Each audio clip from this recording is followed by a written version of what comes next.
एक बात हम आपसे निवेदन करना चाहते हैं, आप लोग माने तो। हमसे तो यह बात हो नहीं पाई, लेकिन अगर आपसे हो जाए तो करके देख लीजिएगा। अपने सेवा के ठाकुर जी को अति गुप्त कर लीजिए। ना उनका फोटो खींचना है, ना किसी को दर्शन कराने हैं। और जो कक्ष है, जिस कक्ष में ठाकुर जी विराजते हैं, उस कक्ष में कम से कम 1 वर्ष तक प्रयास कीजिए कि कोई नहीं जावे, केवल आप जाओ अपने ठाकुर जी के पास। आप सेवा करो, आप ही भोग पधराओ, आप ही श्रृंगार करो, और जो भी सामग्री लेकर के आते हैं ठाकुर जी के लिए, खिलौने लेके आओ, ठाकुर जी के लिए सखी स्वरूप लाओ, बंगले लेकर के आओ, जो भी लाओ सब बाहर लेकर के आइए, छुपा के लाइए सबको, क्योंकि घर वालों को भी नहीं पता चले क्या आया है। और 1 वर्ष तक अपने ठाकुर जी की आप सेवा बिल्कुल गुप्त रूप से कीजिए, गोपनीय रूप से कीजिए। ना उनकी फोटो कहीं डालिए, ना किसी को दिखाइए। घर के सदस्यों से भी कह दीजिए ये बाहर चित्र लगा हुआ है, इसी में दर्शन कर लो, भीतर नहीं आना है। हो सकता है कलेश भी हो जाए कई घरों में, लेकिन कोई बात नहीं, ठाकुर जी अगर प्रकट हो जाए तो कलेश सह लेना। हम आपको आचार्यों की परंपरा की अनुकूलता से ये बात बता रहे हैं, किसी को मत आने दीजिएगा। 1 साल बाद आप अनुभव करेंगे। 1 साल तो बहुत लंबा होता है, कुछ ही दिनों में आप अनुभव करने लगेंगे कि ठाकुर जी को आप जिस अवस्था में छोड़ के गए, ठाकुर जी उस विपरीत अवस्था में आपको मिलेंगे, आपके संग सेवा, आपके संग लीला करेंगे। क्यों? उसके पीछे कारण है। नित्य ठाकुर जी आपसे मिलते हैं, आप ठाकुर जी से मिलते हो। उससे क्या होगा? ठाकुर जी को यह विश्वास हो गया कि भाई ये प्रचार में नहीं है, ये केवल मेरो है, ये बाहर जाके किसी को बताता भी नहीं है, बाहर से अंदर आके किसी से कुछ कहता भी नहीं है। तो बहुत कठिन है सेवा, लेकिन करके देख लो। हम तो अपने लाल जी, हमारे बेचारे लाल जी तो सबके है गए, अब तो ये संभव नहीं, पर कभी ना कभी तो अवसर मिलेगा, हम करेंगे। किसी को मत दिखाओ, आप सेवा करो, आप ही भोग लगाओ, आप ही सामग्री पधराओ, फूल लेके आइए, किलो किलो फूल लेके आओ, और छुपा के भीतर ले आए, और भीतर आके अपने आप बंगला बनाया, बंगले में ठाकुर जी को बैठाया, दर्शन आरती करी, उसके बाद सारे फूल उतार करके बाहर पधरा दिए। किसी को दर्शन मत करा। श्रीनाथ जी में 56 भोग लगता है, नाथ द्वार में आप 56 भोग की सेवा कर लीजिए, यजमान बन जाइए। आपको भी 56 भोग पवाते हुए ठाकुर जी का दर्शन नहीं होगा। आपको उस काल, उस घड़ी में भीतर ले जाया जाएगा जब 56 भोग उठ रहा होगा। ठाकुर जी ने कैसे पाया, किसी को देखने का अधिकार नहीं है। कितनी उत्सव, कितनी लीलाएं श्रीनाथ द्वारा में ऐसी होती हैं जो सबके सामने होती ही नहीं है, भीतर ही भीतर हो जाती हैं। ठाकुर जी को उससे ये अनुभव होता है कि ये केवल मेरे प्रचार के लिए नहीं है, ये अपने लिए मेरी सेवा कर रहा है। तो ठाकुर जी धीरे धीरे सहज होने लग जाते हैं और फिर कुछ ना कुछ लीला क्रिया करने लगते हैं। विश्व वसु सवर नील माधव भगवान की ऐसी ही सेवा करते हैं, किसी को नहीं पता। अपनी बेटी ललिता तक को दर्शन नहीं कराए हैं, लेकिन विद्यापति जी ललिता से कहने लगे, बोले मुझे भी तुम्हारे पिताजी के साथ उनके ठाकुर जी के दर्शन करने। ललिता बोली, बोलना मत इस बात को, मेरी इतनी आयु हो गई, मेरी मां के विवाह को इतने वर्ष हो गए, आज तक मां ने दर्शन नहीं किए, आज तक मैंने दर्शन नहीं किए, हमारे परिवार के बड़े बुजुर्गों ने दर्शन नहीं किए, वो किसी को नहीं लेके जाते साथ में। कहते हैं नील माधव भगवान है, और नील माधव भगवान चलते फिरते, उठते बैठते, खाते पीते सब करते हैं। हम लोग देखने के अधिकारी नहीं है, इसलिए केवल पिताजी जाते हैं वहां पर। आप लोग बहुत सावधानी से सुनिए, बड़ी गूढ़ और बड़ी आनंदमयी कथा है। विद्यापति तो अब मन में ठान लिए कि मुझे कैसे भी दर्शन करने हैं। इंद्रद्युम्न राजा ने इस कार्य के लिए भेजा है कि ढूंढ के आओ कहां है नील माधव भगवान। तो विद्यापति ऐसा व्यवहार करने लगे, पत्नी भोजन देती है, वो कहते हैं मन नहीं है, इच्छा नहीं है। पत्नी बात करती है तो थोड़े उखड़े उखड़े से रहते हैं। पत्नी सबके कारण पूछती है, बोल कारण क्या है, आप इतने उदास क्यों हैं? तो एक ही कारण देते हैं, नील माधव का दर्शन कराओ। एक दिन ललिता ने जाके अपने पिताजी विश्ववसु जी से कहा, पिताजी अगर आपको यह बात पता चले कि आपकी बेटी का परिवार गृहस्थ आश्रम खत्म हो रहा है तो आप क्या करेंगे?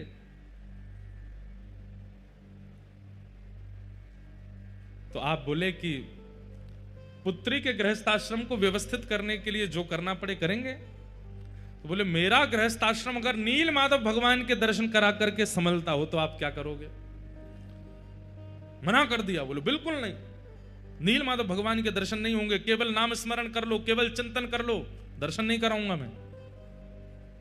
चरणों में गिर गई ललिता, बोले मुझे दर्शन नहीं करने हैं। हम तो बचपन से सुनते आए कि हम उनके दर्शन नहीं कर सकते, पर मेरे जो पतिदेव हैं, ये हमारे परिवार के सदस्य अभी बने, इनको कैसे समझाएं हम? ये मुझसे बात नहीं करते, भोजन नहीं पाते, कुछ भी नहीं करते, आप कृपा कीजिए ना पिताजी, इनको दर्शन करा दीजिए।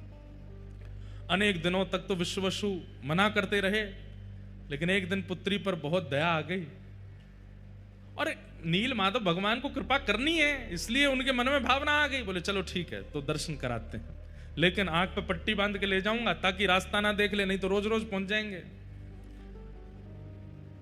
विद्यापति बोले आप तो बस दर्शन करा दो। वो ठहरे विद्यापति, उनका नाम ही विद्यापति है। कहीं कहते हैं धान, कहीं कहते हैं सरसों की पोटली अपने कमर पर बांध ली और उसमें छेद कर दिया, और सुबह जब निकले हैं, विश्ववसु ने आंखों पर पट्टी बांध दी है, लेकर के जा रहे हैं नील माधव भगवान का दर्शन कराने के लिए। सरसों गिरती जा रही है, आप जैसे ही ऊपर पहुंचे, जाकर के पट्टी खोली, महाराज आहा, नील माधव भगवान का दिव्य स्वरूप दर्शन करके आनंदित हो गए। बोले चलो हो गए दर्शन, अब वापस चलो। वापस लौट करके पुनः पट्टी बांध करके लेकर के आए। कुछ दिन प्रतीक्षा करते रहे विद्यापति, बोले अभी पौधे उग जाएंगे, उसके बाद तो रास्ता तो मिल ही जाएगा। लेकिन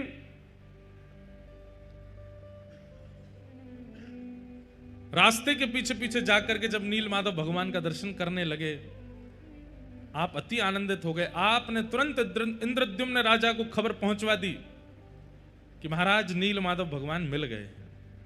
युगों से चली आ रही प्रतीक्षा इंद्रद्युम्न राजा की अब पूर्ण होने वाली है। आनंद के साथ नाचते गाते हुए इंद्रद्युम्न राजा आ रहे थे। तभी क्या हुआ, कहीं कहते हैं नील माधव भगवान अंतर्ध्यान हो गए, कहीं कहते हैं देवता उनको लेकर के चले गए, क्योंकि वो जो रास्ता बनाया था सरसों डाल करके, वो देवताओं को भी तो पता चल गया था।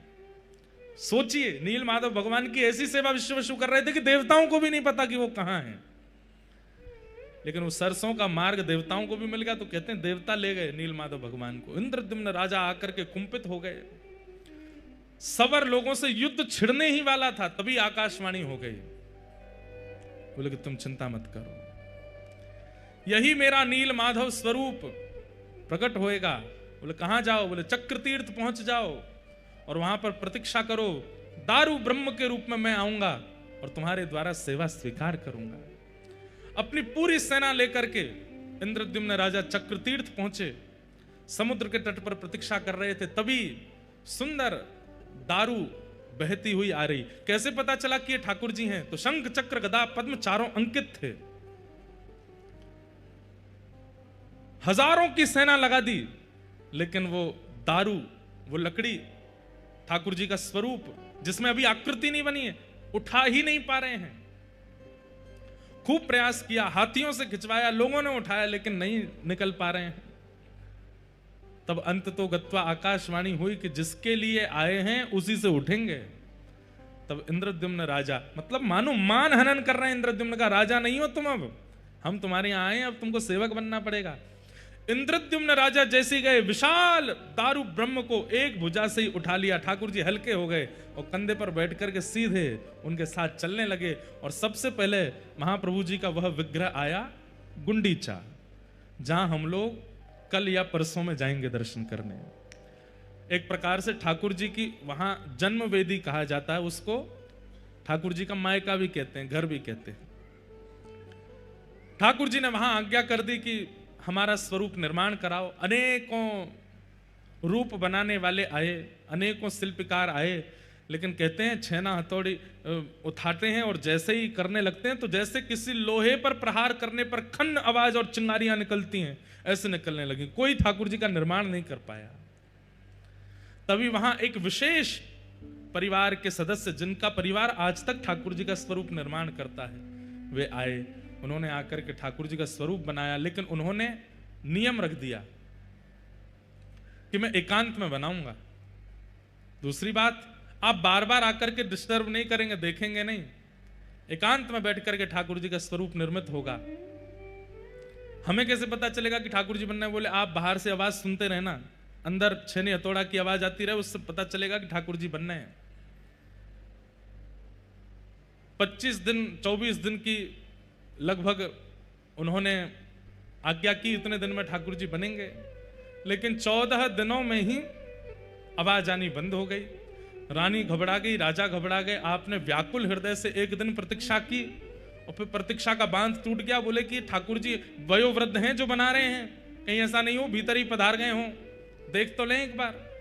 जैसे ही द्वार खोल करके देखा, महाप्रभु जगन्नाथ जी का सुंदर विग्रह वहां विराजमान, श्री बलभद्र जी महाराज, श्री सुभद्रा जी और श्री सुदर्शन जी, चारों रूप प्रकट हो गए। बोलो श्री जगन्नाथ महाप्रभु की। ठाकुर जी का स्वरूप प्रकट हो गया। लेकिन इंद्रद्युम्न राजा घबरा गए, हाय राम, ये मैंने क्या किया?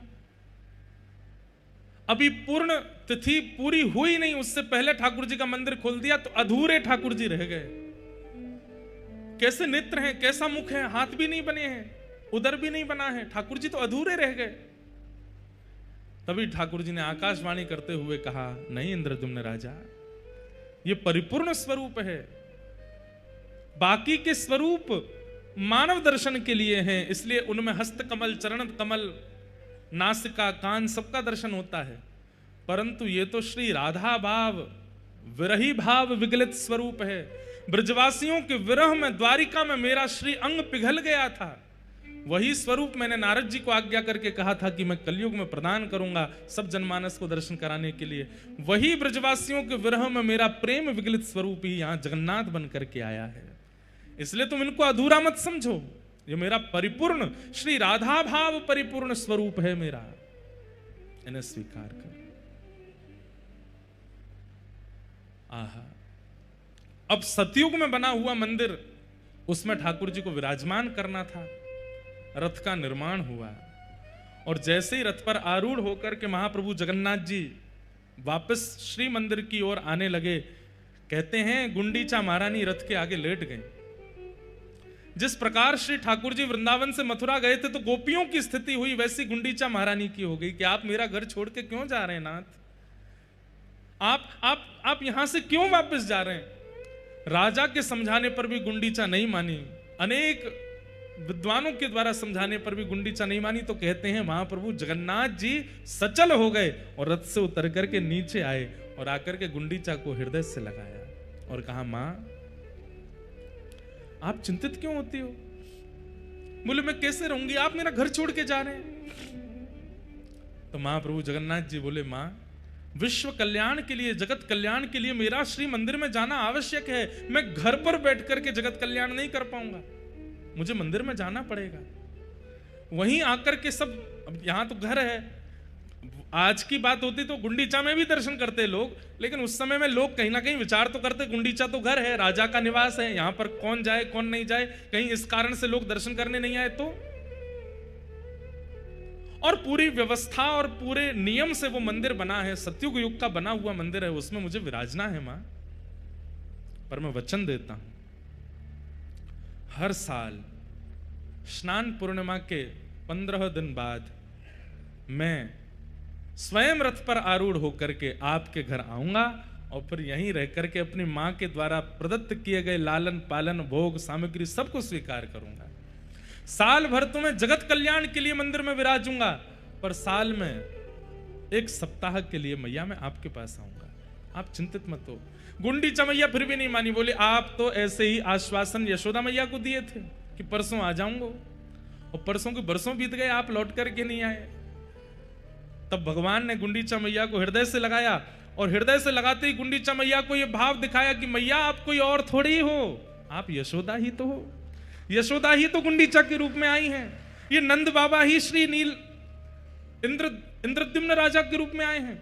मैंने जो वचन दिया था कि मैं आऊंगा वो मैं जगन्नाथ भेष में पूरा करूंगा, आप यहीं विराजो। ये गुंडीचा वृंदावन है और श्री मंदिर द्वारिका है, और मैं द्वारिका से निश्चित यहां आऊंगा और आकर के आपको सुख प्रदान, अपना वचन निभाऊंगा। ठाकुर जी वर्षों पूर्व दिए गए द्वापर के वचन को निभाते हैं रथ यात्रा करके। ठाकुर जी ने कहा था कि मैं आऊंगा ब्रजमंडल, और ठाकुर जी जाते हैं। इंद्रद्युम्न राजा और गुंडीचा मैया दोनों चरणों में बैठ गए। भगवान बोले वरदान मांगिए, क्या चाहिए? इंद्रद्युम्न राजा ने वरदान मांगा कि हमारा वंश आगे ना बढ़े। क्या मांगा? हमारा वंश आगे ना बढ़े, ऐसी कृपा करो। और ठीक उसी समय गुंडीचा मैया ने क्या मांगा? हमें एक संतान हो जाए, एक पुत्र हो जाए। नीलाद्रीनाथ श्री जगन्नाथ भगवान हंसने लगे, बोले कि ये क्या कह रहे हैं आप दोनों? इंद्रद्युम्न राजा ने पत्नी की ओर देखा, बोले क्या मांग रही हो तुम ठाकुर जी से? बोले मैं तो संतान मांग रही हूं। आप क्या मांग रहे हो? बोले मैं तो कह रहा हूं कि संतान ही नहीं हो। अब पति पत्नी दोनों विपरीत अवस्था मांगेंगे। ठाकुर जी बोले कैसे पूरी होगी? इंद्रद्युम्न राजा कह रहे हैं संतान नहीं चाहिए, और गुंडीचा मैया कह रही है संतान चाहिए। दोनों में वहीं पर ही महाराज द्वंद्व सा होने लगा। संतान चाहिए, वो बोले संतान नहीं चाहिए, संतान चाहिए, संतान नहीं चाहिए। ठाकुर जी बोले बस बस बस रुको, हम तुम्हारा समाधान करते हैं। इंद्रद्युम्न राजा को संतान नहीं चाहिए, आपकी पत्नी गुंडीचा को संतान चाहिए। अब ये तो एक ही क्रिया से पूर्ण हो सकता है। बोले क्या? मैं ही आपकी संतान बन जाता हूं। आज के बाद आप पूरे विश्व में कह दीजिएगा कि कितने बालक हैं? बोले 3 बालक हैं, 2 लाला 1 लाली। लाला कौन है? बोले बलभद्र और श्री जगन्नाथ हमारे लाला हैं, और श्री सुभद्रा जी हमारी लाली हैं। बंधुओं, आज भी महाप्रभु जगन्नाथ संभवतः आगामी चतुर्दशी को, कब है चतुर्दशी? आज है कि कल है? कल है संभवतः चतुर्दशी को। आज भी महाप्रभु जगन्नाथ जी इंद्रद्युम्न राजा का श्राद्ध करते हैं, क्योंकि वो मेरे पिता हैं। ब्राह्मण भोज कराते हैं। आज भी महाप्रभु जी अपने पिताजी का स्मरण करके अपने पिता भाव की पूर्ति करते हैं। हाँ? मार्गशीर्ष में श्राद्ध करते हैं तृतीया को। हाँ? 3 दिन तक श्राद्ध करते हैं अपने पिताजी का स्मरण करके। महाप्रभु जगन्नाथ जी आज भी इंद्रद्युम्न राजा का स्मरण करते हैं, ब्राह्मण भोज कराते हैं, दक्षिणा वितरण करते हैं, अपने पुत्र धर्म का निर्वहन करते हैं। परमात्मा होते हुए पुत्र धर्म का निर्वहन करते हैं, और हम जीवात्मा होते हुए भी पुत्र धर्म का निर्वहन नहीं करते। ठाकुर जी का ऐसा भाव। अब ये तो है एक भाव रथ यात्रा का, पर दूसरा भाव प्रकट करते हैं श्री चैतन्य महाप्रभु। श्रीमन चैतन्य महाप्रभु जब जगन्नाथपुरी पधारे, आपने यहाँ के उस समय के राजा से कहा कि आप हमको एक सेवा प्रदान कर दो। बोले क्या? महाप्रभु जगन्नाथ जी गुंडीचा जाएंगे, उससे पहले गुंडीचा मार्जन होगा, गुंडीचा को स्वच्छ किया जाएगा। गुंडीचा को बढ़िया कलशों में जल भर भर के धोया जाता है, बुहारा जाता है, सुंदर झाड़ू लगाते हैं, पहुंचते हैं, सुंदर बनाते हैं। ठाकुर जी आ रहे हैं। राजा ने कहा कि प्रभु आप तो हमारे पूजनीय हैं, हमारे वंदनीय हैं, ये सेवा तो सेवक लोग कर लेंगे ना, आपको करने की क्या आवश्यकता है? चैतन्य महाप्रभु बोले कि ये सामान्य झाड़ू पोंछा की सेवा नहीं है।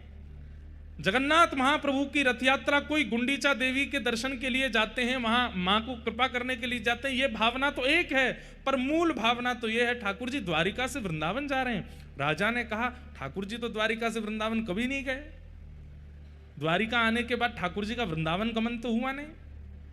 तब श्री चैतन्य महाप्रभु कथा सुनाते हैं, बोले कि एक बार गए। कब गए हैं?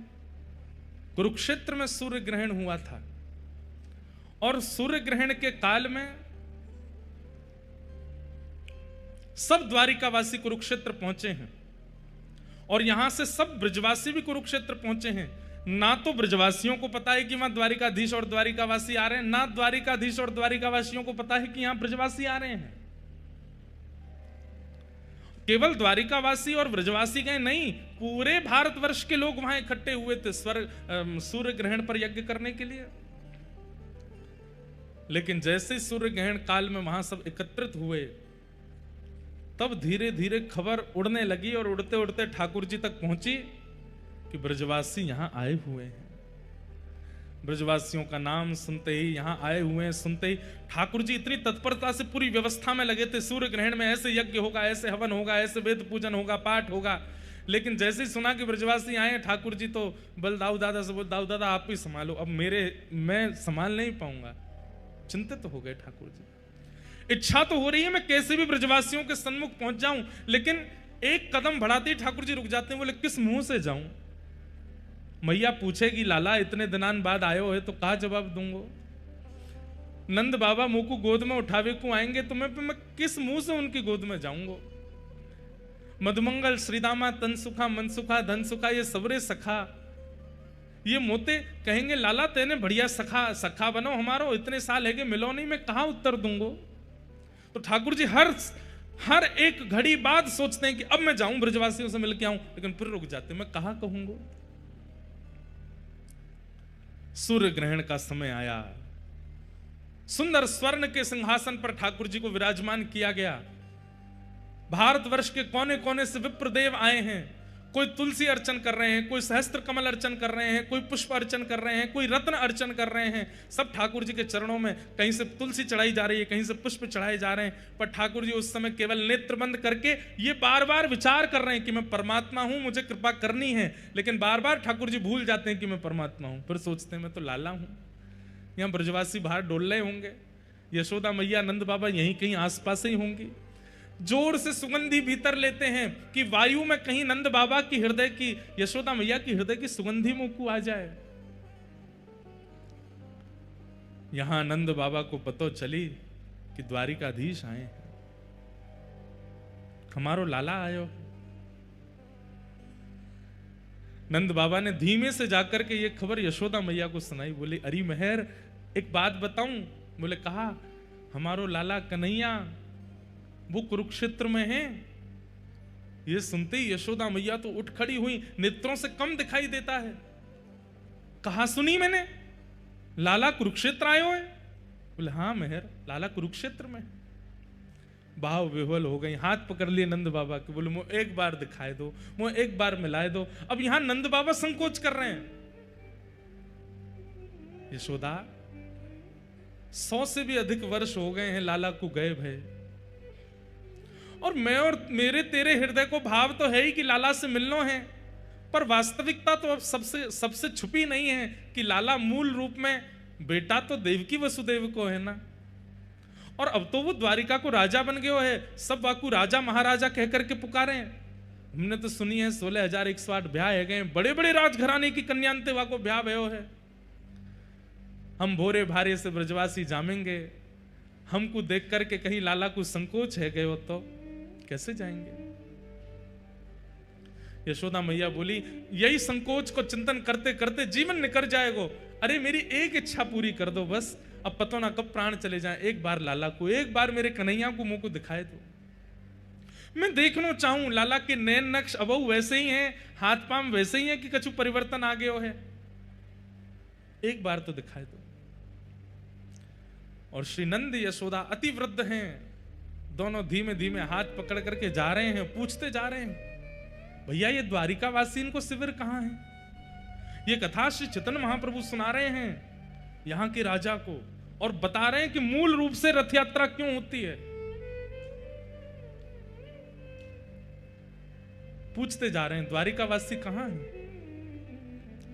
जैसे द्वारिका के शिविर में पहुंचे और वहां तो असंख्य लोग नर नारी घूम रहे हैं, और सब कोई माला जाप कर रहे हैं, कोई मंत्र जाप कर रहे हैं, कोई आराधन कर रहे हैं, कोई देव पूजन कर रहे हैं, क्योंकि अब ग्रहण काल है। नंद बाबा जाके बोले भैया हमारो कन्हैया कौन से कमरा में है, हमारो कन्हैया कौन से शिविर में है, हमारो कन्हैया कहां बैठो है? द्वारिका के लोग बोले कौन कन्हैया? अरे हमारो गोपाल। बोले कौन गोपाल? अरे हमारो लाला। बोले कौन लाला? अरे तुम्हारो द्वारिकाधीश। तो ऐसे बोलिए ना, क्या आप कन्हैया बोल रहे हैं, गोपाल गोविंद क्या बोल रहे हैं? राजाधिराज महाराज गौ ब्राह्मण प्रतिपालक वसुदेव नंदन देवकी नंदन श्री कृष्ण चंद्र भगवान, ऐसे कहिए। अब हम तो भैया बोले को ना इतना लंबो चौड़ा, हम तो वृंदावन से आए, हम तो कन्हैया गोपाल गोविंद ही बोले, कहाँ हैं? अच्छा, वो सामने सभागृह है ना, वहां पर असंख्य ब्राह्मण देव उनकी अर्चना कर रहे हैं। आप लोग जाइएगा, कोने में खड़े होकर दर्शन कर लीजिएगा, अभी ग्रहण काल है, आराधना चल रही है, वहां पर विक्षेप मत कीजिएगा। नंद यशोदा बोले हाँ ऐसे ही करेंगे। ऐसी सभा थी, असंख्य लोग बैठे थे और दूर आकर के नंद बाबा यशोदा मैया पीछे खड़े है गए। नंद बाबा ने प्रथम दृष्टि में जैसे ही ठाकुर जी को देखा, ठाकुर जी की अवस्था 100 वर्ष के आसपास हो गई है, लेकिन ठाकुर जी का यौवन आज भी बाल कृष्ण की तरह है, आज भी वैसे ही कमल नेत्र हैं, आज भी ठाकुर जी के गुलाबी गाल हैं, आज भी अभी तक मुख पे रेशे प्रकट नहीं हुए हैं, ये दाढ़ी मूछ आदि अभी ठाकुर जी के आई नहीं है। रोने लगे नंद बाबा। यशोदा मैया बोली कहां भयो? बोले अरे यशोदा तो को तो दिखेगो नहीं, लाला सामने ही बैठो है, मुंह को दिख रहा है। यशोदा मैया तो व्याकुल लगे, मुंह को लेके चलो, मुंह को समीप लेके जाओ, मैं देखूंगी लाला को। ना अभी मना करी है ना सबन ने, पीछे खड़ी रहे। यहां यशोदा मैया थोड़ी हट करने लगी, जिद करने लगी, पीछे के लोग थोड़े से अव्यवस्थित जैसे हो गए, सब कहने लगे थोड़ी शांति रखिए, ठाकुर जी की आराधना चल रही है। और वो शांति कराते कराते कराते थोड़ी आगे तक आवाज आई तो भगवान के नेत्र खुले कि ये ऐसी अव्यवस्था कहां हो रही है। और जैसे ही ठाकुर जी ने नेत्र खोल करके पीछे देखा, 80 बरस के थे नंद बाबा जब लाला भये, आज कितनी अवस्था है ठाकुर जी की। नंद बाबा 200 वर्ष के आसपास, बड़ी दाढ़ी, वयोवृद्ध स्वरूप है गए और नंद बाबा को जैसे ही ठाकुर जी ने नंद बाबा देखे और नंद बाबा के बगल में खड़ी भाई यशोदा मैया हट कर रही है, मुंह को लाला से मिलना है। ये दृश्य जैसे ही ठाकुर जी ने देखा, आराधना तो सब भूल गए। वहां पर जितने ब्राह्मण खड़े, हाथ में रत्न की आराधना, कोई तुलसी की आराधना, कोई कमल की आराधना, वेद मंत्र बोल रहे हैं, साक्षात वेद प्रकट होकर के ठाकुर जी की आराधना कर रहे हैं। ठाकुर जी तो सब भूल भाल गए, तुरंत कूदे हैं अपने सिंहासन से और दौड़ करके गए और जाकर के मैया मैया मैया कहते हुए ठाकुर जी गए और जाकर के श्री यशोदा मैया की गोद में अंक से लगाया नहीं है। जैसे एक छोटा बालक दौड़ करके बहुत दिन बाद परदेश से आए हुए पिता की गोद में उछल करके लपक जाता है, गोद में चढ़ जाता है, ऐसे ही ठाकुर जी यशोदा मैया की गोद में चढ़ गए ऊपर। अपने दोनों पैरन से मैया की कमर पकड़ ली, हाथन से मैया को अंग पकड़ लियो और रुदन करने लगे, मैया की गोद में चढ़ गए।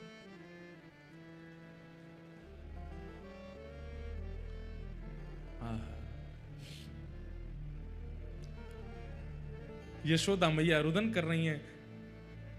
इतनी अवस्था ठाकुर जी की हो गई, 16,108 ब्याह हो गए, प्रत्येक पत्नी से संतान भी हो चुकी हैं और संतानों के भी ब्याह हो चुके हैं। उस अवस्था में ठाकुर जी यशोदा मैया की गोद में चढ़ गए और मैया की गोद में जाते बहुत देर तक तो रुदन करते रहे और थोड़ी देर बाद मैया के वक्ष पर अपना हाथ फेरन लगे और बोले मैया मुझे बहुत दिनों से भूख लग रही है, मैं अभी तक तृप्त ना भय हूं, मैया मुझको अपना दूध पिवा, अब ही पिवा।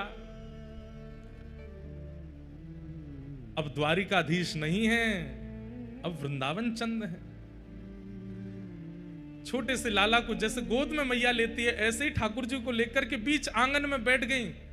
चारों तरफ द्वारिकावासी देख रहे हैं, नंद बाबा खड़े हैं बगल में और श्री यशोदा मैया लाला को अपने पयोधर का पान करा रही हैं।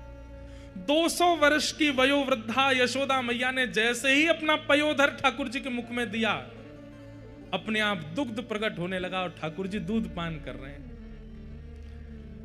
रुक्मणी जी घुटनों पर बैठे बैठे रुदन कर रही हैं। सत्यभामा, जामवती, जितनी सब भगवान की पटरानियां हैं, इस दृश्य को देखकर के कोई आश्चर्यचकित हो रही है, ये क्या देख रहे हैं हम।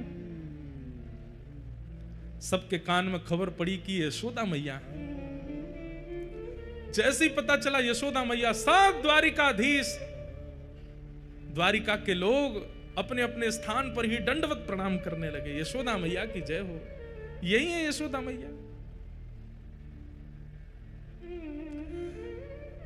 दूर से दाऊ दादा को पता चली कि मैया आई हैं, दौड़ करके आए और बोले मैया मैं तो बचपन से ही कहता आया हूं, तुम यहाँ कन्हैया को ही ज्यादा प्रेम करो, आज भी वाकू अपना पयोधर पे वाई दी। और मैं, मैया ने तुरंत अपनी दूसरी गोद कही, लाला तू भी आ जा। और श्री दाऊ दादा भी लेट गए हैं गोद में और दाऊ दादा दूसरा पयोधर पान कर रहे हैं। दोनों मैया के पयोधर का पान कर रहे हैं। रेवती महारानी बलराम जी की पत्नी देखकर के वे भी रुदन कर रही हैं, सब भावुक हो गए हैं।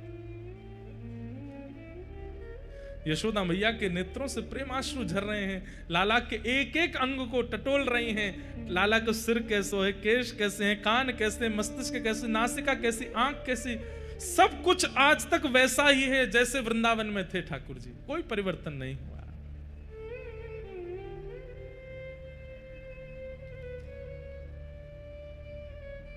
देवकी मैया को पता चली कि यशोदा जी आई हैं।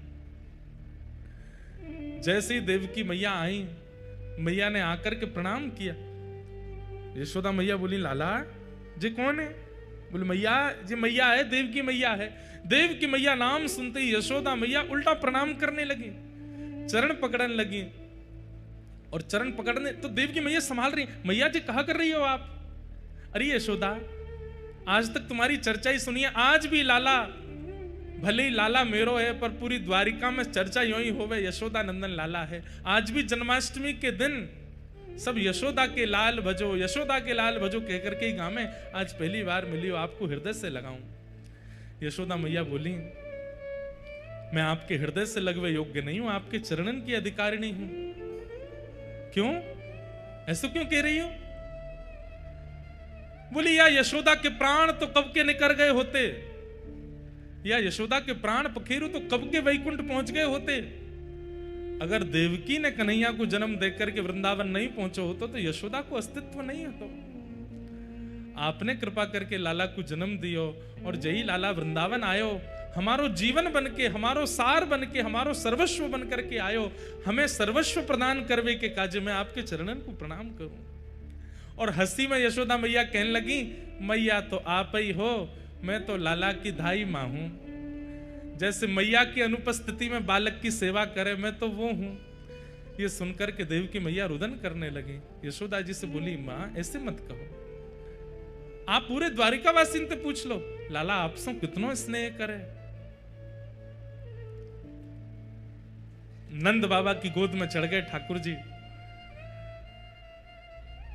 ठाकुर जी मानो जैसे बिल्कुल बाल अवस्था में आ गए हों, अब बिल्कुल द्वारिकाधीश जैसी लीला नहीं करने। द्वारिका के लोगों ने कभी ठाकुर जी को ऐसे देखा ही नहीं, कभी यशोदा की गोद में, कभी नंद बाबा की गोद में, और यहां दाऊ दादा जिनसे सब डरते हैं। जगन्नाथपुरी में भी श्री दाऊ दादा से ही डरते हैं सब, महाप्रभु जी से कोई नहीं डरता। वो दाऊ दादा भी आज इतने बालवत अपनी क्रिया कर रहे हैं।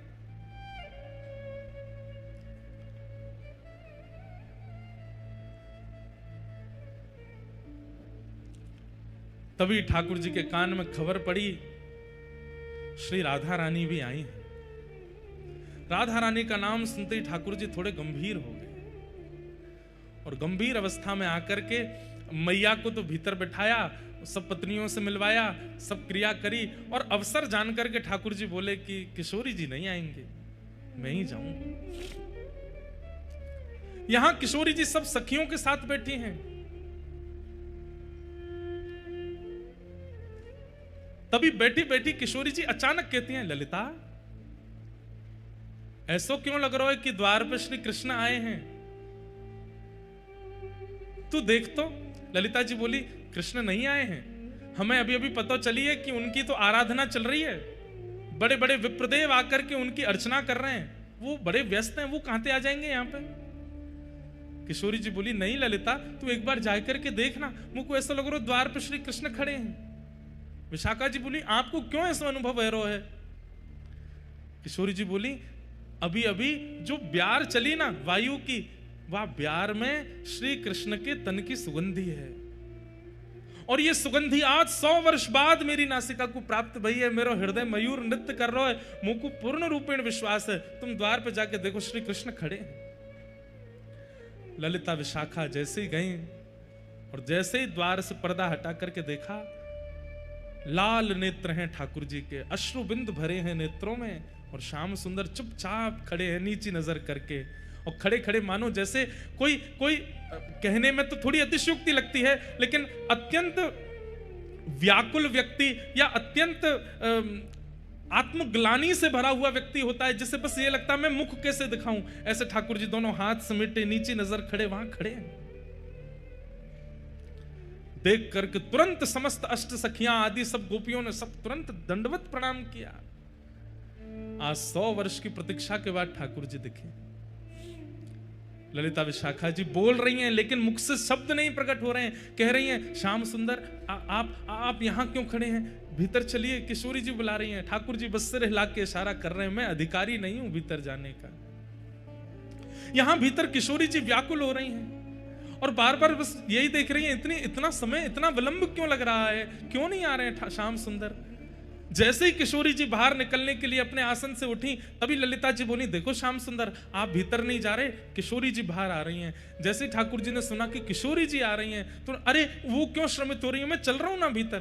तुरंत ठाकुर जी भीतर गए और आज 100 वर्ष के पश्चात किशोरी जी की दृष्टि के सामने ठाकुर जी हैं और ठाकुर जी की दृष्टि के सामने श्री किशोरी जी हैं। शब्द नहीं है। ये द्वारिका व्रज मिलन जब हुआ है कुरुक्षेत्र में, उस समय वार्ताएं नहीं हुई हैं, केवल सब मौन मौन हैं, एक दूसरे को देख करके ही आनंदित हो रहे हैं। सबके मन में बस एक ही भाव आ रहा है कि बोल करके किसी संवाद को प्रारंभ क्यों करें। इतने वर्ष बाद नेत्रों को श्याम सुंदर दिखें, देख लो इन्हें। ठाकुर जी किशोरी जी के चरणों में बैठ गए और चरणों में बैठ करके कहना तो चाहते हैं कि मुझे क्षमा कर दो, लेकिन कह नहीं रहे हैं। केवल हाथों से जब चरण स्पर्श किए तो स्पर्श मात्र से किशोरी जी को यह अनुभव हो रहा है कि ठाकुर जी क्षमा प्रार्थना कर रहे हैं। बंधुओं, प्रेम की एक अवस्था है, ध्यान से सुनिएगा, कि हमारा प्रेमी भले ही हमसे दूर चला जाए, हमारा प्रेमी भले ही हमसे बात ना करे, हमारा प्रेमी भले ही हमें वर्षों तक दिखाई ना दे, लेकिन फिर भी उसके प्रति हमारे चित्त में दोष उत्पन्न ना होना, यह प्रेम का स्वरूप है। ठाकुर जी द्वारिकाधीश बन गए, 16,108 ब्याह हो गए, इतना सब कुछ हो गया, लेकिन ब्रजवासियों ने कभी कोसा नहीं ठाकुर जी को। छलिया, कपटी आदि आदि जो भी कहती हैं, कहने के बाद तुरंत अपनी बातों को समाप्त कर देती हैं। जोई जोई प्यारो करे सोई मोहे भावे, भावे मोहे सोई, जोई सोई सोई करे प्यारे। श्री हितरवंश महाप्रभु हित चतुराशी जी के प्रथम पद में कहते हैं, प्रेम का स्वरूप क्या है? ठाकुर जी जो करें, प्रेमी हमारा जो करे, हमें सब स्वीकार है। ब्रजवासियों ने कभी शिकायत नहीं की ठाकुर जी से। आज 100 वर्ष थोड़े होते हैं, यहां कोई 10 दिन हमसे बात ना करे तो हम लोग उसके प्रति व्यंग कसने लगते हैं। 100 वर्ष बाद ठाकुर जी मिले हैं, फिर भी किशोरी जी, सब गोपियां, सखियां, नंद बाबा, यशोदा, किसी ने शिकायत नहीं की ठाकुर जी से। यह प्रेम का स्वरूप है। ठाकुर जी जिस प्रकार किशोरी जी के चरण कमलों का स्पर्श कर रहे हैं, किशोरी जी समझ गई हैं कि ये मुझसे क्षमा प्रार्थी हो रहे हैं। तुरंत किशोरी जी नीचे बैठ गई, हाथ पकड़ लिए, बोले आप क्या कर रहे हैं, ये इस प्रकार आप चरण क्यों छू रहे हैं? ठाकुर जी कह रहे हैं, मुझे बहुत आत्मग्लानि हो रही है। आप ब्रजवासियों को जो कष्ट, जो पीड़ा, जो विरह मैंने दिया है, उस विरह से मुझे बहुत कष्ट हो रहा है। किशोरी जी ने हस्त कमल पकड़े, बोले नहीं, आपने हमें कोई विरह नहीं दिया। आप ही तो कहते हैं कि विरह में प्रकट किए गए अश्रुबिंद वो चित्त का मार्जन करते हैं, चित्त की शुद्धि होती है। अरे किसी के 1 दिन की शुद्धि, किसी के 10 दिन की शुद्धि, हम ब्रजवासी कितने सौभाग्यशाली हैं, हमारे तो 100 वर्ष की शुद्धि कर दी है आपने। और ये 100 वर्ष की शुद्धि हमारी नहीं है श्याम सुंदर, हमारे आने वाली पीढ़ी व्रज में जितने भी लोग जन्म लेंगे युगों युगों तक, चाहे वो कोई क्रम करें, नियम करें, अनुष्ठान करें, चाहे ना करें, वो फिर भी शुद्ध ही रहेंगे, क्योंकि उनके बट का भी रुदन हम ब्रजवासियों ने कर लिया है। वे परम पवित्र रहने वाले हैं। इसलिए ब्रजवासी सर्व पूज्य है। बड़े बड़े मठाधीश भी प्रणाम करते हैं ब्रजवासियों को। क्यों? ब्रजवासियों के बट के अश्रुबिंद ब्रजवासियों ने उस समय में बहा दिए, पवित्र हो गया है सबका चित्त। और जो आत्मग्लानि के कारण ठाकुर जी बहुत असहज हो रहे थे, किशोरी जी ने तुरंत हस्तकमल पकड़ा और सब गोपियों से कहा, अरे 100 वर्ष है गए, श्रृंगार पेटी खुली नहीं है, आज श्रृंगार पेटी खोलो। और 100 वर्ष बाद आज पहली बार श्रृंगार पेटिका खुली है। ललिता जी चंदन घिस रही हैं, विशाखा जी आदि सब सखियां सुंदर सुंदर रत्न लेकर के आ रही हैं, सुंदर सुंदर पुष्प के आभूषण लेकर के आ रही हैं, और श्री किशोरी जी श्याम सुंदर को वृंदावन चंद के रूप में श्रृंगार कर रहे हैं। अभी तक तो द्वारिकाधीश बनते हैं, लेकिन आज वृंदावनाधीश बन रहे हैं। किशोरी जी श्रृंगार कर रहे हैं। हो तो दासी नित्य तिहारी, हो तो दासी बहुत सुंदर पद है। और बंधुओं, आपको जान के आश्चर्य होगा, महाप्रभु जगन्नाथ जी आज भी इस पद को सुनते हैं। षोडश गीत श्री हनुमान प्रसाद पोद्दार जी के द्वारा लिखे गए ये 16 पद, जिसमें एक पद ठाकुर जी गाते हैं किशोरी जी के लिए, दूसरा पद किशोरी जी गाती हैं ठाकुर जी के लिए, उसमें ये पद मुझे अति प्रिय है और महाप्रभु जगन्नाथ जी को भी बहुत प्रिय है। किशोरी जी गा रही हैं ठाकुर जी को सहज करने के लिए। हो तो दासी नित्य तिहारी, हो तो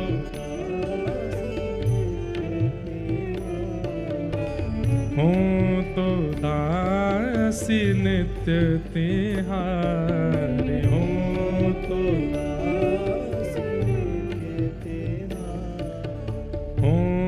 तो दासी नित्य तिहारी, हो तो दासी नित्य तिहारी। प्राणनाथ जीवन धन मेरे, प्राणनाथ जीवन धन मेरे, प्राणनाथ जीवन धन मेरे, प्राणनाथ जीवन धन मेरे। हो तुम पे मैं बलिहारी,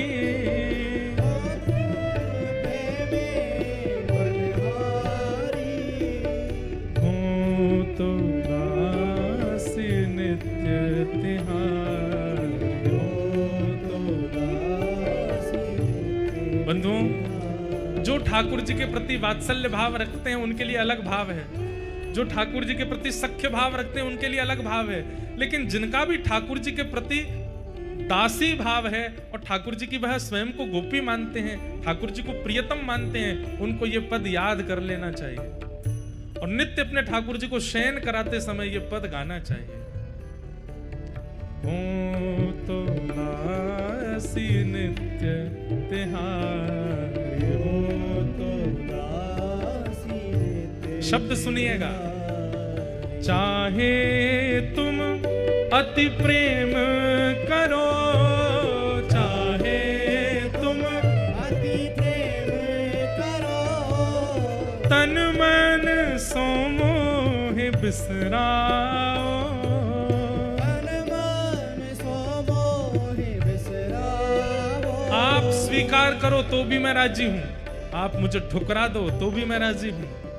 हाँ, तन मन सो मोह बिसराओ, तन मन सो मोह बिसराओ। और चाहे द्रोह करो त्रासो मोहे, चाहे द्रोह करो त्रासो मोहे, और दुख देह मोहे छिटकाओ, और दुख देह मोहे छिटकाओ। हो तो दासी नित्य तिहारी, हो तो दासी नित्य तिहारी, हो तो दासी नित्य तिहारी, हो तो दासी नित्य तिहारी। तुमरो सुख ही है मेरो सुख, तुमरो सुख ही है मेरो सुख, आन न कछु सुख जानो, आन न कछु सुख जानो। जो तुम सुखी हो मेरे दुख में, जो तुम सुखी हो मेरे दुख में, अनुपम सुख हो मानो, अनुपम सुख हो मानो। हो तो दासी नित्य तिहारी, हो तो दासी नित्य तिहारी, हो तो दासी नित्य तिहारी, हो तो दासी नित्य। और दास का भाव क्या है? मैं अपने सुख के लिए कुछ नहीं करता, आपको सुख मिले उस क्रिया से मैं सुख भोगता हूं। सुख भोगू तुमरे सुख कारण, सुख भोगू तुम्हारे सुख कारण। सुख भोगू, सुख भोगू मतलब मैं सोऊंगा भी केवल इसलिए ताकि सुबह उठ करके आपकी सेवा में मुझे आलस ना आवे। मैं पाऊंगा भी इसलिए ताकि मेरे शरीर में वह शक्ति आवे कि मैं आपके दर्शन कर सकूं। मैं अपने लिए कुछ सुख नहीं भोगूंगा। कहते हैं कि जगन्नाथपुरी के गंभीरा में जब चैतन्य महाप्रभु सोते नहीं थे, पाते नहीं थे, तब राय रामानंद आदि जो सेवा में रहते थे वे जाकर के महाप्रभु जी के चरणों में प्रणाम करते कि महाप्रभु जी कुछ पा लीजिए। तो महाप्रभु जी मना करते, मुझे सुख नहीं है।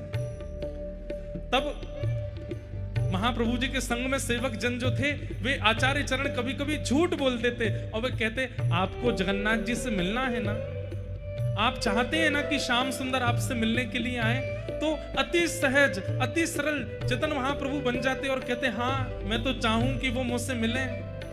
बोले वो तभी मिलेंगे, कल मुझे मिले थे, मुझसे मिलके कह रहे थे मैं कृष्ण चैतन्य से मिलूंगा। सुनते ही महाप्रभु जी आनंदित हो जाते, ठाकुर जी ने तुमसे कहा वो मुझसे मिलेंगे, कहाँ मिलेंगे, कब मिलेंगे? लेकिन उन्होंने तो कहा है वो तब मिलेंगे जब आप प्रसाद पाओगे। चैतन्य महाप्रभु तुरंत कहने लगते, जल्दी लेकर के आओ, जल्दी भात परोसो, जल्दी दालमा दो, जल्दी मुझे पवाओ। वो प्रसाद पाते, खूब प्रेम से पाते और पाने के बाद तुरंत पकड़ लेते। अब बताओ ना, मैंने प्रसाद पा लिया, कब मिलेंगे?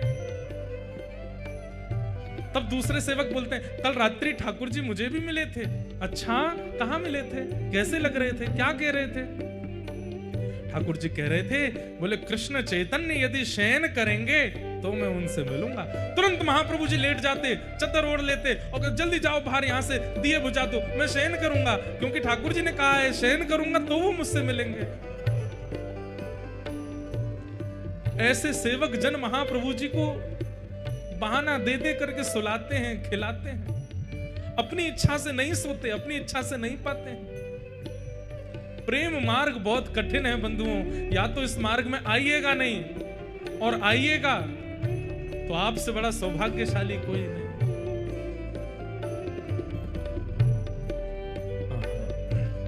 सुख भोगूं तुमरे सुख कारण, सुख भोगूं तुम्हारे सुख कारण। और न कछु मन मेरे, और न कछु मन मेरे। हो तो दासी नित्य तिहारी, हो तो दासी नित्य तिहारी। हो तो दासी नित्य तिहारी, हो तो दासी नित्य तिहारी। और तुम्हें सुखी नित देखन चाहो, तुम्हें सुखी नित देखन चाहो। तुम्हें सुखी नित देखन चाहो, तुम्हें सुखी नित देखन चाहो। निस दिन सांझ सवेरे, निस दिन साँझ सवेरे। तुम्ही सुखी देखन हित, हाँ तुम्ही सुखी देखन हित। निज तन मन को सुख देने, निज तन मन को सुख देने। हो तो दासी नित्य प्यारे, हो तो दासी नित्य तिहारी। हो तो दासी नित्य तिहारी, हो तो दासी नित्य तिहारी। तुम्हें समर्पण कर अपने को, तुम्हें समर्पण कर अपने को। नित तब रुचि को सेने,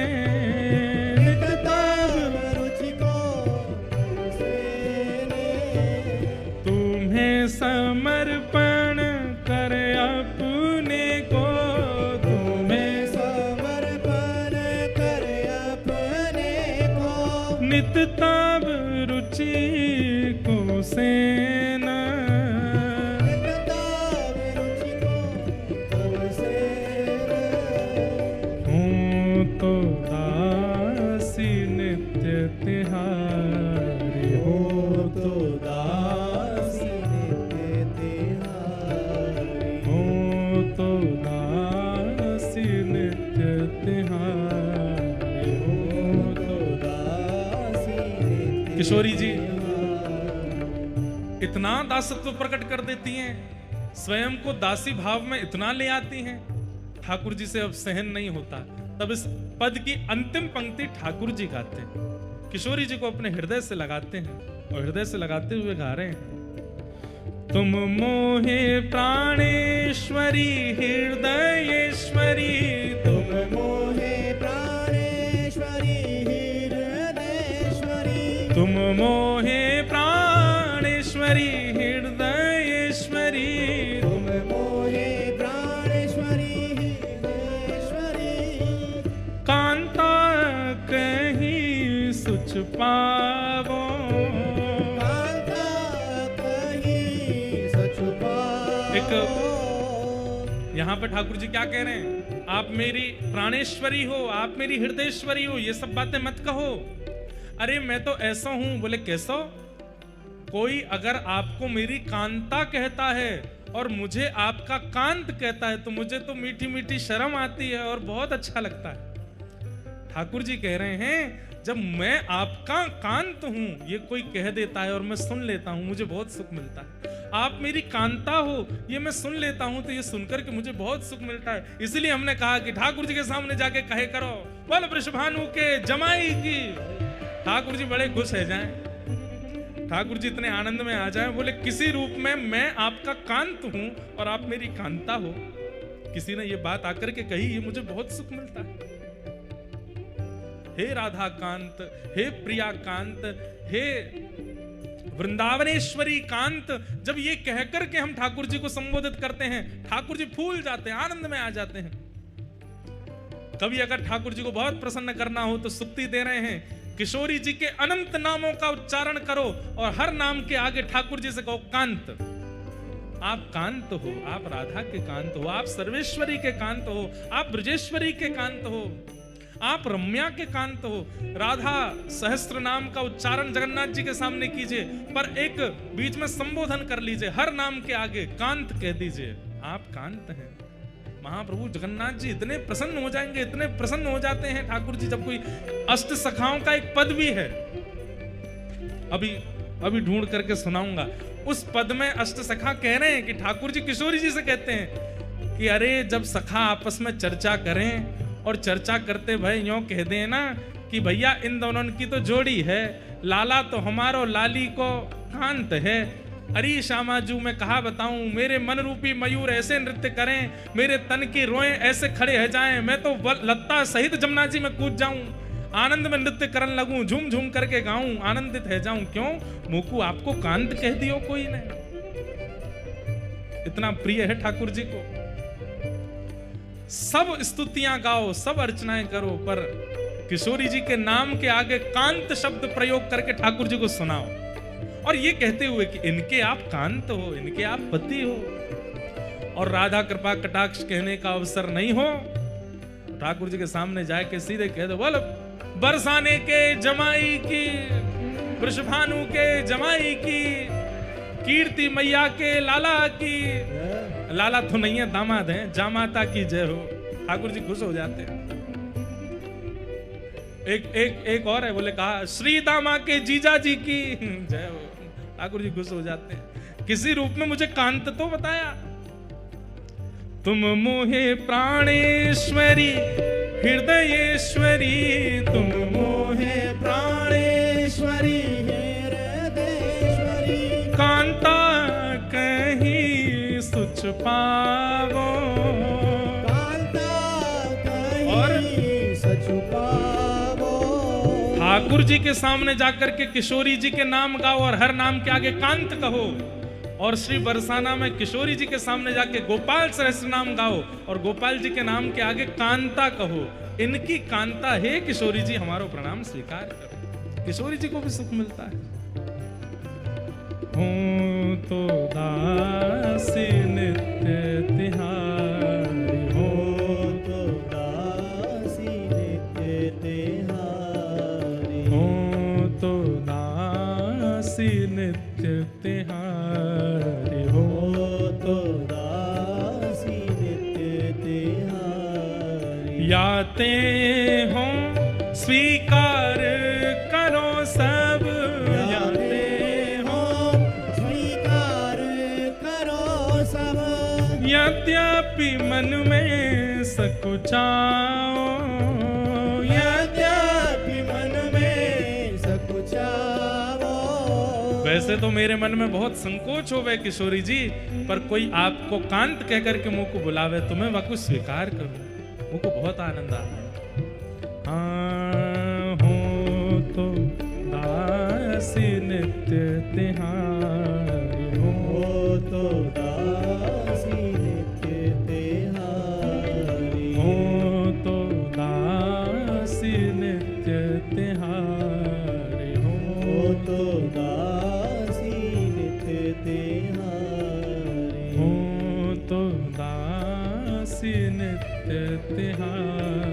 हो तो दासी नित्य तिहारी। अपने संपूर्ण कथा समय काल में हमने आज ये तीसरी बार पद गाया होगा, इससे पहले 2 बार और गाया है।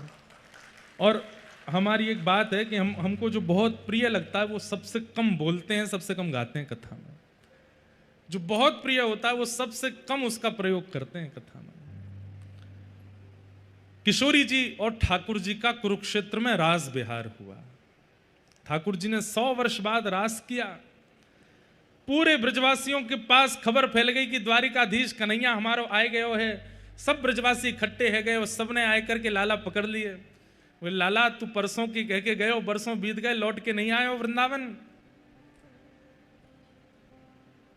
दाऊ दादान को कछु सखान ने घेर लिया और ठाकुर जी को सब ब्रजवासी और द्वारिकावासी सब एक हो गए। और द्वारिकावासी भी ठाकुर जी के चरणों में प्रणाम करके निवेदन करने लगे, हे ठाकुर जी इन ब्रजवासियों का इतना प्रेम इतना स्नेह है, वचन निभा दीजिए ना। द्वारिका से तो वृंदावन फिर भी दूर है, कुरुक्षेत्र के तो पास ही है। ठाकुर जी ने आज्ञा दी, ठीक है हम ब्रज चलेंगे। और तब सब ब्रजवासियों ने आनंद में भर के महाराज सुंदर सुंदर रथों का निर्माण किया। उसमें सुंदर चक्के लगाए गए, ऊपर से कपड़ा लगाए गए, कोई लोहा का प्रयोग नहीं, केवल लकड़ी से ठाकुर जी का रथ तैयार किया। और एक रथ में श्री ठाकुर जी विराजमान भये, एक रथ में श्री बलभद्र जी विराजमान भये, एक रथ में सुभद्रा जी और सब द्वारिका के लोग विराजमान भये। जैसे हमारे सब पंडा पुजारी लोग रथ में कितने चढ़ जाते हैं, कोई गिनती नहीं उनकी। कई बार तो गिनती करने पर आता है 500-500 पंडा पुजारी चढ़े हैं एक ही रथ के ऊपर। कभी कभी आप देखेंगे नीचे जो रथ के चक्का है ना, इन चक्काओं के बीच में भी जगह होती है, वहां बैठे होते हैं भीतर। ऐसे ही सब ब्रजवासी जन और सब द्वारिका के लोग एक ही रथ में सब लोग चढ़ गए।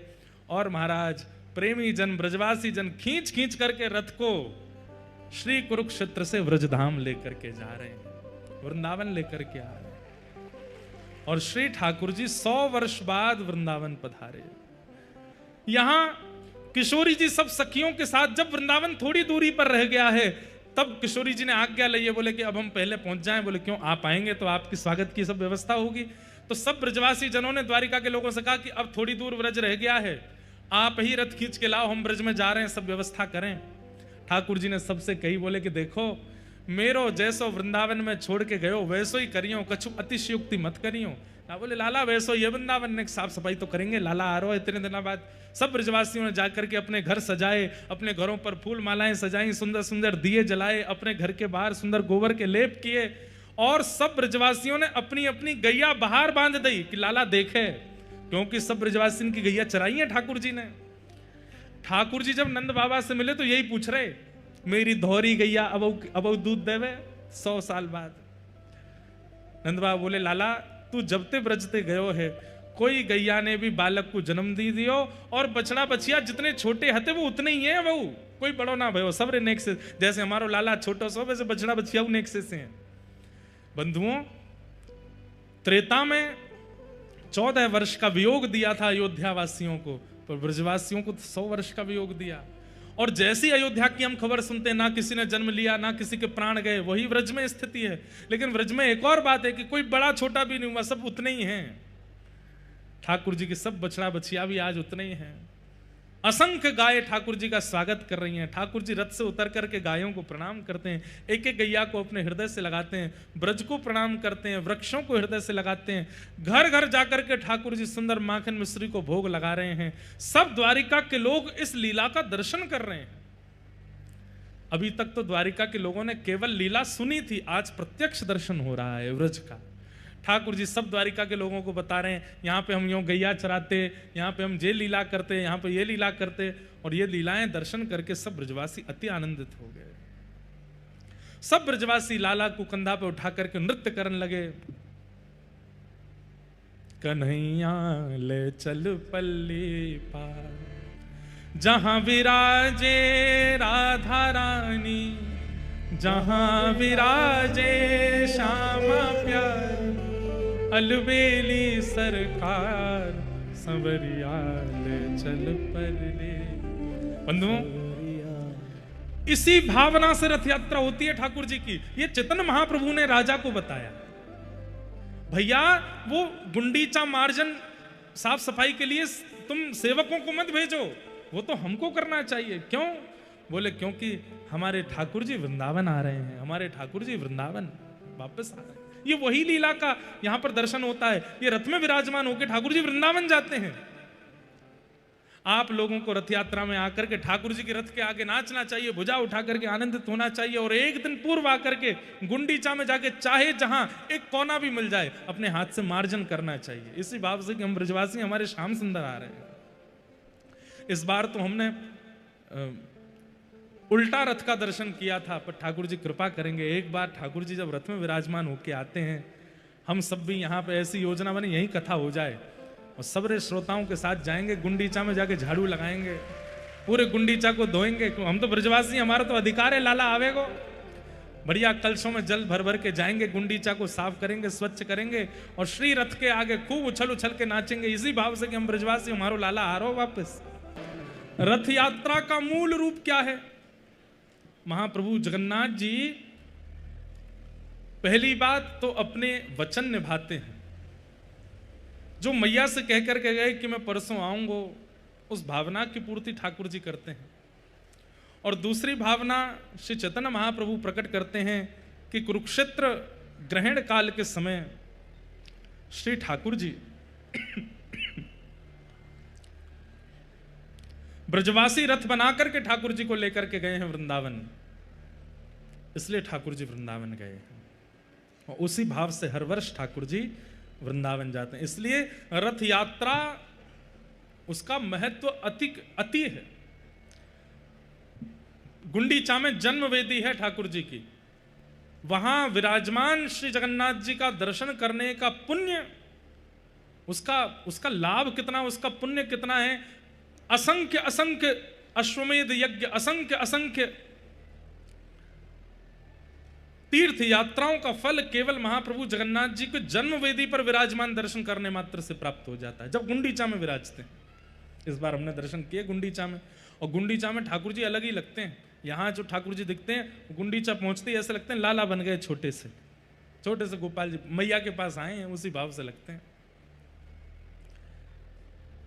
और भैया हमारी एक बात सुनो, 3 दिन हो गए कथा को, हम चाहे जितनी भी बात कहते रहें, महाप्रसाद के प्रति कहते रहें, मंदिर के प्रति कहते रहें, नील चक्र के प्रति कहते रहें, महोदधि के प्रति कहते रहें, महाप्रभु जगन्नाथ जी, सुभद्रा जी, बलभद्र जी, सुदर्शन जी के प्रति कहते रहें, बिमला मैया के प्रति कहते रहें, पर ये सब भाव हैं। क्या हैं?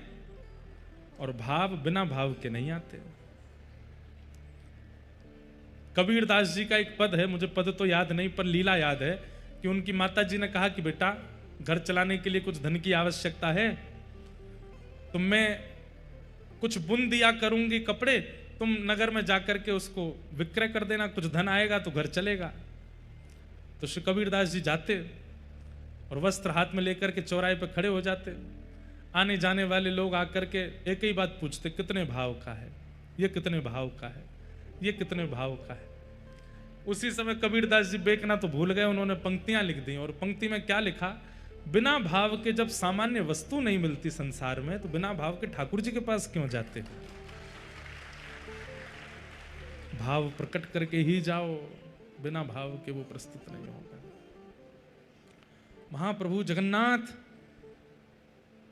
एक बात बताएं आपको, कोई महाप्रसाद पाता है और महाप्रसाद में उसको दोष दिखने लग जाए, ये वाली सब्जी तो ऐसी है, ये तो यूं है, ये तो यूं है, इसका मतलब क्या है,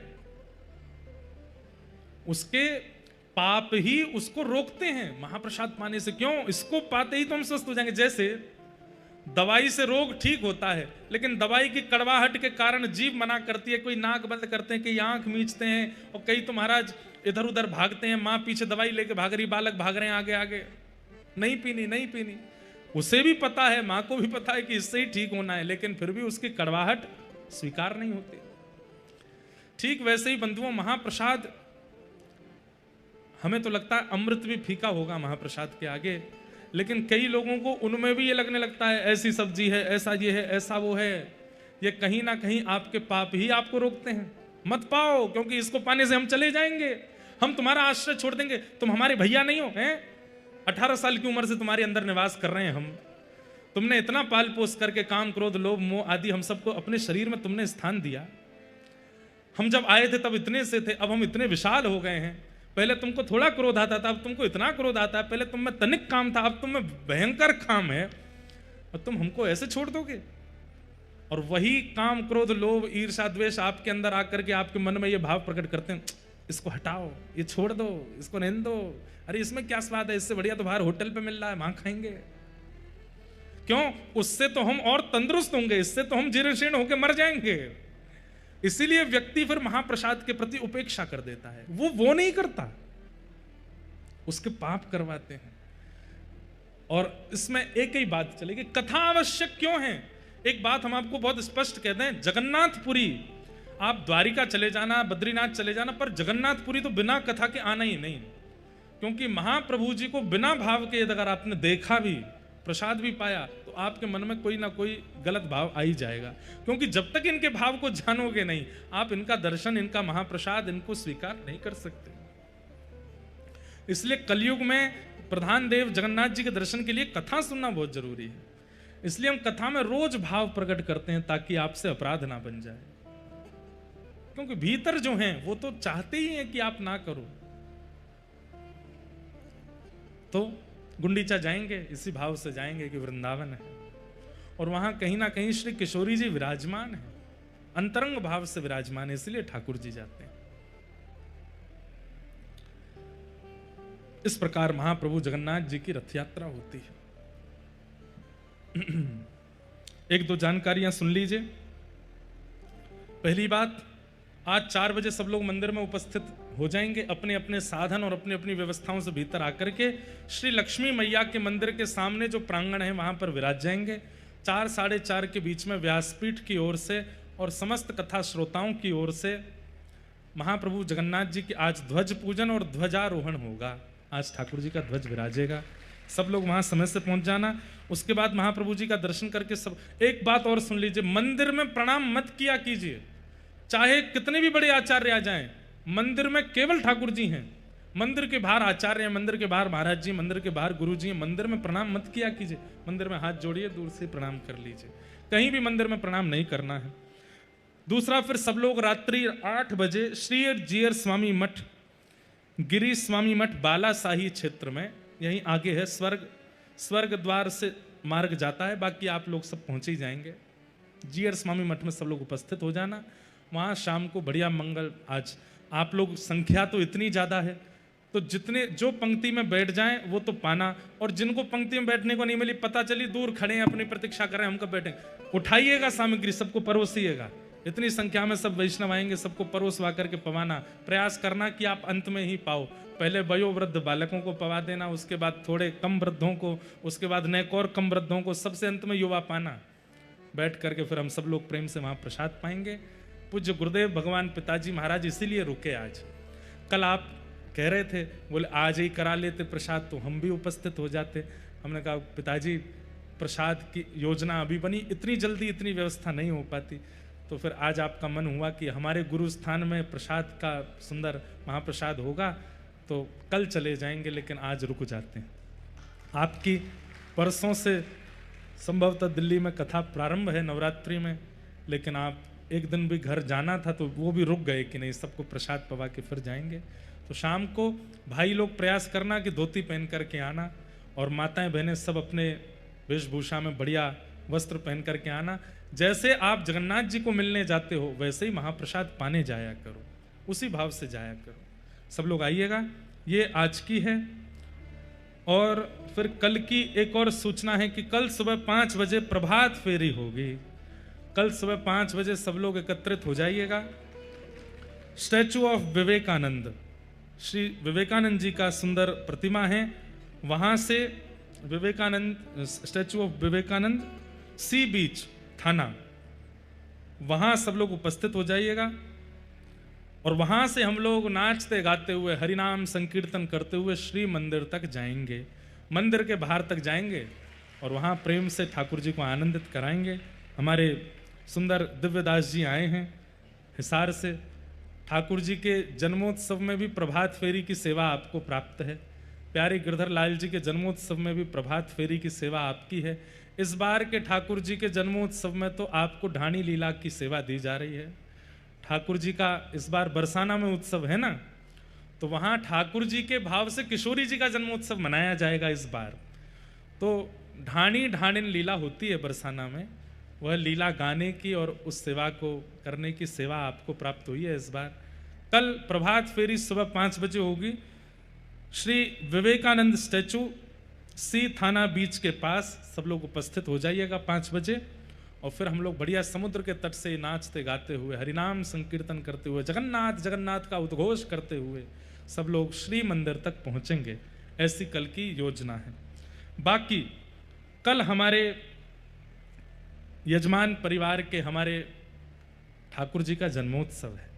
जिनके जन्मोत्सव के उपलक्ष्य में यह सुंदर उत्सव मनाया जा रहा है, उन्हीं ठाकुर जी का कल जन्मोत्सव है। और कल कथा में भी नंदोत्सव है। अब यहाँ कथा तो आराम से चल रही है, खूब प्रेम भाव से हम कह रहे हैं। कभी जगन्नाथ जी के रस सुनाने लगते हैं, कभी रथ यात्रा सुनाने लगते हैं, कभी चैतन्य महाप्रभु सुनाने लगते हैं, कभी किसी आचार्य की लीला, कभी कोई कथा। तो यहाँ तो श्री जगन्नाथ रसामृत और भागवत, श्रीमद् भागवत कथा मिश्रित चल रही है। तो कल कथा में जन्मोत्सव होगा और आपके ठाकुर का उत्सव भी मनाया जाएगा। जब कभी भी हमको कथा में विशेष उत्सव मनाना होता है तो हम कुछ विशेष लीला करते हैं। कल देखते हैं, कल की कल पे जाएगी कि विशेष लीला कैसी होगी। तो कल कथा में आप सब लोग श्वेत वस्त्र पहन करके आना। आप कहोगे महाराज जी नंदोत्सव में तो कहते हैं पीले पहनो, श्वेत पहन के आना। पीले करने की जिम्मेवारी हमारी है। आप तो श्वेत ही